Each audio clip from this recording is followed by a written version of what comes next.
जय हिंद स्टूडेंट।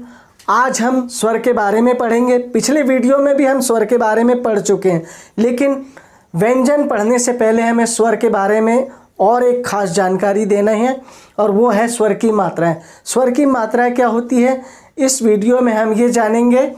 स्वर क्या है, स्वर की मात्राएं क्या है। स्वर तो हम बिना रुकावट के बोले जाने वाले वर्ण स्वर है, ये हम पहले ही जान चुके हैं।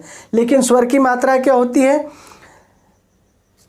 जब व्यंजन के विभिन्न उच्चारणों में हम व्यंजन के साथ स्वर का योग करते हैं तो स्वर मूल रूप में ना आकर जिस भी रूप में आता है उसे हम स्वर की मात्रा कहते हैं। जैसे ये मैंने का लिख दिया,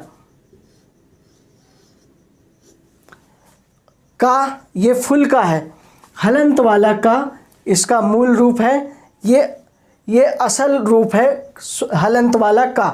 तो का के साथ मैं बड़ा आ जोड़ देता हूँ तो ये का में आ की मात्रा का बन जाता है। का में आ की मात्रा से तो आप परिचित होंगे, ये है का में आ की मात्रा का, ठीक है। और ये का में जब मैं ई जोड़ देता हूँ, छोटी ई, इसकी मात्रा है ये सी, देख रहे होंगे आप। का में जब मैं ई जोड़ देता हूँ तो ये का में छोटी की मात्रा की हो गई। जैसा कि हम स्वर के बारे में तो जान चुके हैं, ये स्वर है और उनसे जुड़ी हुई ये मात्राएं, यानी ये स्वर से जो मात्राएं बन रही है वो मात्राएं ये है। जैसे बड़ा आ की मात्रा ये है, छोटी ई की मात्रा ये है, छोटी ई की मात्रा, ये बड़ी ई की मात्रा है, ये छोटा ऊ की मात्रा है, ये बड़ा ऊ की मात्रा है, ये री है, और ये ए की मात्रा है, ये आई की मात्रा है, ये ओ की मात्रा है, ये औ की मात्रा है। अम और आहा, अम और आहा अयोग वहा है, हम ये भी जान चुके हैं। तो हमारा कहने का मतलब ये है कि व्यंजन के साथ जब हम स्वर का उच्चारण करते हैं तो स्वर जिस भी रूप में आते हैं वो स्वर की मात्राएं होती है। जैसे और एक बात कि कोई भी व्यंजन बिना स्वर की सहायता से बोला नहीं जाता, और स्वर का जो असल रूप क्या होता है, हलंत वाला अक्षर, ये इस टाइप का हलंत वाला अक्षर इसका मूल रूप होता है, और इसमें हम आ जोड़ते हैं, छोटा आ ये जोड़ते हैं, तब ये जाकर पूरा का बनता है, यानी ये का बनता है। अब हम यहाँ पर ये समझते हैं कि कोई भी व्यंजन बिना स्वर के बोला नहीं जाता। मात्रा के बारे में और भी हम जानते हैं कि कौन सी मात्राएं अक्षर के ऊपर लगती है, कौन सी मात्राएं नीचे लगती है, और कौन सी मात्राएं अक्षर के बाद में लगती है, हम ये जान लें। सबसे पहले हम ये जानें कि मात्राओं की संख्या कितनी होती है। मात्राओं की संख्या 10 होती है। अम और आहा को इसमें जोड़ा नहीं गया है। मात्राओं की संख्या समान तौर पे कितनी है, 10 है।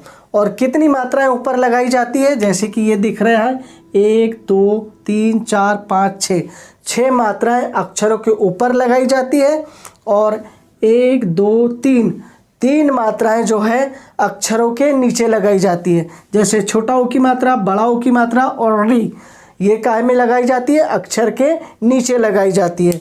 और आ की मात्रा अक्षर के बाद में लगाई जाती है।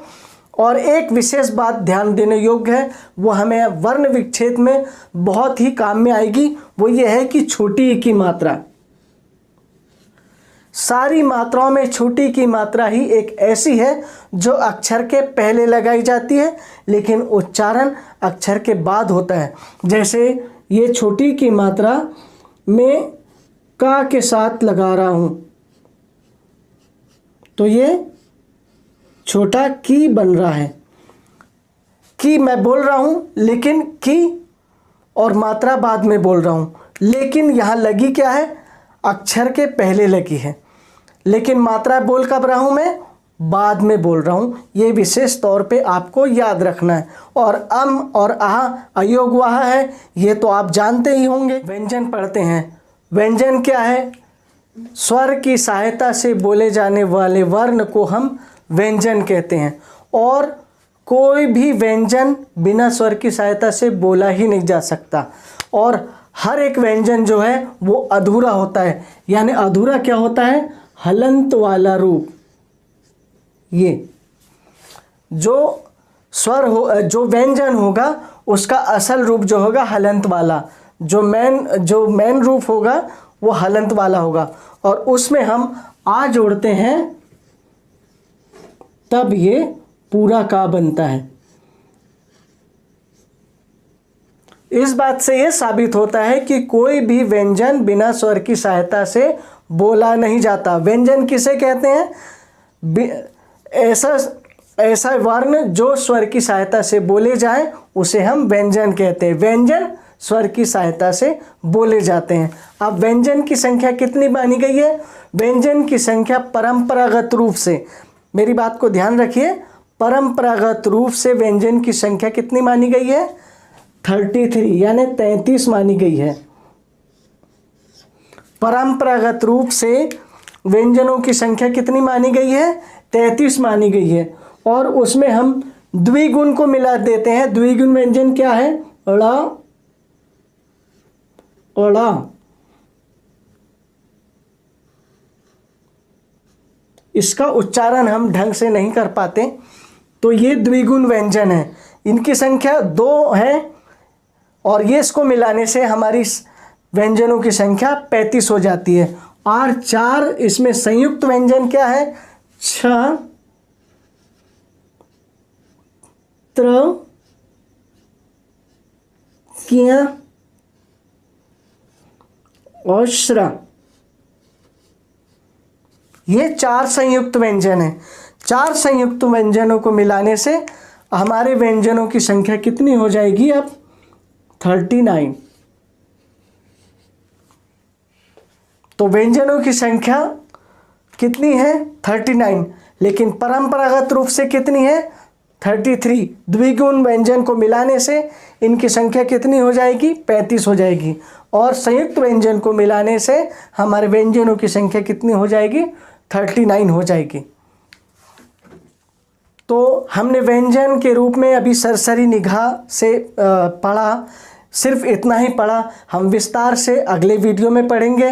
इस वीडियो में बस इतना ही। अगर हमारा वीडियो आपको पसंद आए तो लाइक और कमेंट ज़रूर कीजिए। हमारे चैनल को सब्सक्राइब कीजिए और बेल आइकन की बटन को आप प्रेस कीजिए ताकि हमारी वीडियो की नोटिफिकेशन आपको पहले मिल सके। अगले वीडियो में हम व्यंजन के बारे में विस्तार से पढ़ेंगे। तब तक के लिए जय हिंद, जय भारत।